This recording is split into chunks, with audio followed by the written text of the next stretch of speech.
Hari ini saya ada bersama dengan salah satu adik kami di dalam kampung sini, namanya Bung Ebet Sai. Beliau sedang studi di luar daerah. Dalam hal ini beliau sangat dipercaya oleh pemerintah Kabupaten Timur Tengah Selatan untuk ikut studi di mana, Kak? Di Institut Pemerintahan Dalam Negeri Institut Pemerintahan Dalam Negeri. Itu lokasinya di mana? di Jatinangor, di Sumedang, Kabupaten Sumedang, Provinsi Jawa Barat. Provinsi Jawa Barat.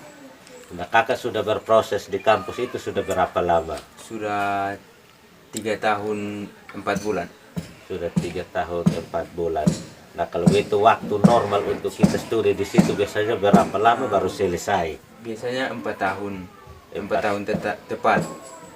4 tahun tepat itu sudah harus selesai. Harus selesai. Nah, sekarang Kak sudah 3 tahun setengah, itu berarti Kak hanya butuh setengah tahun lagi untuk menyelesaikan studi. Nah, hari ini Botong kena dengan COVID-19, apa yang adik rasakan? Adik rasakan ketika terjadinya COVID-19 ini? Yang kami rasakan sejak awal COVID muncul di Indonesia, diisolasi selama kurang lebih 10 bulan lebih. 10 bulan lebih diisolasi di dalam kampus sambil proses pelajaran jalan atau Jalan. proses pelajaran jalan. Nah, teman-teman seangkatan kakak baik ketika masih dalam masa isolasi di kampus, adakah yang kena dengan COVID-19?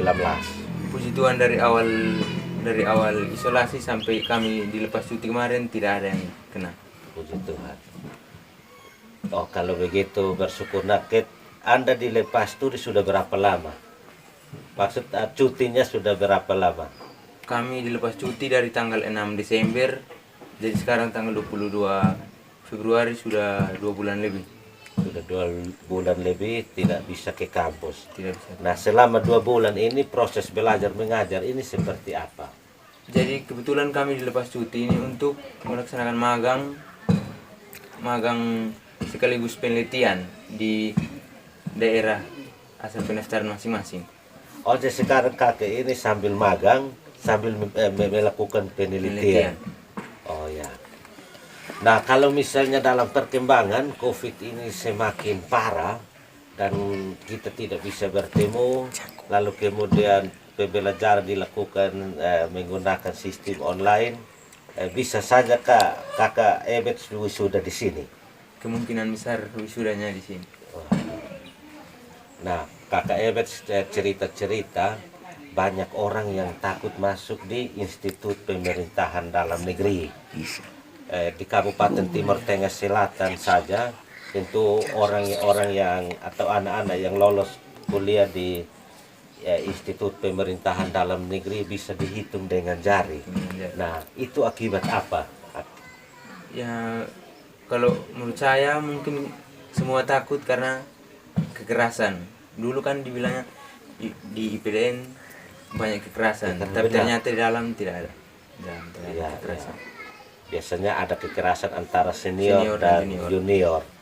Nah, kalau soal kemampuan intelek, kalau soal kemampuan intelektual, saya rasa semua sama. Semua sama. Hanya butuh keberanian. Kalau begitu berkaitan dengan biaya. Untuk biaya masuk dari tahap awal sampai kita diterima sebagai pelajar IPDN butuh biaya cuma 50.000. Itu pun untuk tes CAT. Kalau tes CAT kita tidak tahu, tes CAT itu tes awal untuk jadi PNS, tes komputer itu tes CAT. Oh, tes CAT-nya itu cuma 50.000 rupiah. Nah, katakan misalnya kita lolos dalam tes CAT yang tadi adik jelaskan, lalu biaya lain-lain itu seperti apa ketika kita sudah kuliah? Setelah tes CAT kan ada tes kesehatan sama tes psikologi. Itu semua dibiayai dari Menpan RB. Menpan RB yang biayai kita untuk kita bisa lanjutkan tes. Terus kalau kita seandainya diterima jadi praja IPDN, kita dibiayai dari makan minum, asrama, kuliah, dibiayai dari Kementerian Dalam Negeri. Jadi kita sekolah gratis. Itu berarti kita sekolah dengan beban harusnya kita belajar kuat karena ini dibiayai oleh negara, lalu kemudian kalau kita gagal tentu negara kecewa. Siap. Siap. Oh ya, dan angkatan kemarin berapa banyak anak-anak dari kabupaten ini yang lolos masuk di kampus itu? Kalau untuk angkatan kami, kebetulan kami lulus tahun 2017. Untuk Kabupaten Timur Tengah Selatan cuma 2 orang. 2 orang. 2 orang. Itu adik Ebet sama Ada teman satu dari Soe, Andi Muhammad Darmawan. 2 orang saja dari sekian ribu siswa yang tamat SMA, lalu 2 saja yang berhasil masuk ke Institut Pemerintahan Dalam Negeri. Nah kalau begitu, kalau misalnya adik Ebet mau supaya ke depan ada adik-adik yang mau sekolah di situ, kakak Ebet mau berbagi motivasi seperti apa?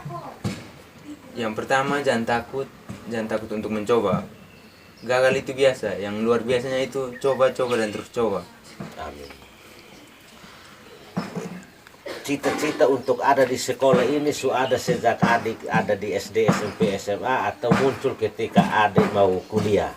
Jadi setelah tamat SMA saya tuh maunya jadi dokter, tapi tidak jadi. Mungkin kita semua tahu. Tidak lolos saya. Tidak lolos. Setelah itu sekitar Maret, waktu itu saya sudah kuliah, Maret Bapak bilang daftar coba-coba saya dulu ke IPDN, siapa tahu diterima. Daftar saja, kebetulan Puji Tuhan diterima. Ya. Nah angkatan kakak Ebet sekarang ini ada berapa banyak siswa praja? Berapa banyak praja yang angkatannya kakak Ebet? Angkatan kami sekarang 1.534 orang dari seluruh Indonesia. Berarti hampir setiap kabupaten ada utusannya di sana. Puji Tuhan, hampir setiap kabupaten. Luar biasa. Nah, mungkin adakah perhatian dari pemerintah daerah semacam ada beasiswa atau ini murni dari Menpan RB? Kalau untuk beasiswa dari kabupaten ada, tapi itu daerah khusus. Mungkin yang daerah misalnya kabupatennya mau untuk apa ya istilahnya, tunjangan belajar, Iya. ada kabupaten, tapi untuk Timur Tengah Selatan tidak ada. Oh, berarti itu tergantung kebijakan dari kepala daerah tertentu. Siap. Oh, luar biasa. Nah, kalau begitu mungkin tahun depan adik sudah bisa kembali bergabung dengan masyarakat. Harapan adik untuk pemerintah Kabupaten TTS seperti apa? Kalau harapan saya untuk Kabupaten TTS, kalau bisa dibikin kerjasama, biar kalau bisa setiap tahunnya ada minimal ada jatah dari Kabupaten TTS. Berarti harus bangun komunikasi antara pemerintah daerah dengan pengelola Institut Pemerintahan Dalam Negeri. Teman-teman, demikian cerita kecil kami dengan adik Ebet yang hari ini puji Tuhan kebanggaan kami di dalam Napi, khususnya di Desa Napi, Kecamatan Hie, salah satu pencetus orang muda yang berhasil masuk ke Institut Pemerintahan Dalam Negeri. Baru tercatat adik Ebet saya, dan kami sengaja berbagi cerita seperti ini supaya adik-adik yang ada di dalam kampung tidak takut bermimpi, tetapi seperti motivasi yang baru saja disampaikan oleh adik Ebet, harus berani coba, gagal, bangkit, dan mencoba. Tentu di dalam mencoba di sana Tuhan akan menyiapkan jalan-jalan. Nah, sekira demikian kakak habis, kita akan segera mengakhiri video ini. Kakak Ebet, kalau misalnya ada dari 1.500 kawan seangkatan Anda yang sedang menonton video kita, mungkin pesan-pesan apa kepada kepada kawan-kawan yang sementara ada di daerah masing-masing? Untuk pesan untuk teman-teman semua, jaga kesehatan, tetap jaga jarak, pakai masker, biar bisa kembali ke kampus. Sukses PPM 2021. Tuhan memberkati teman-teman. Luar biasa, kami dapat belajar banyak. Tentu modal usia seperti kami sudah lewat adik Ebet, tetapi adik-adik Anda yang ada di belakang Anda, biar kita berbagi cerita seperti ini agar biar mereka juga punya mimpi. Akhirnya saya YouTube Nombala dari KIE Desa Napi menyampaikan terima kasih kepada teman-teman yang menyaksikan video ini. Jika berkenan jangan lupa like, comment, and subscribe. Dan jika ada media-media sosial di HP teman-teman, mohon bagikan video ini. Tuhan memberkati.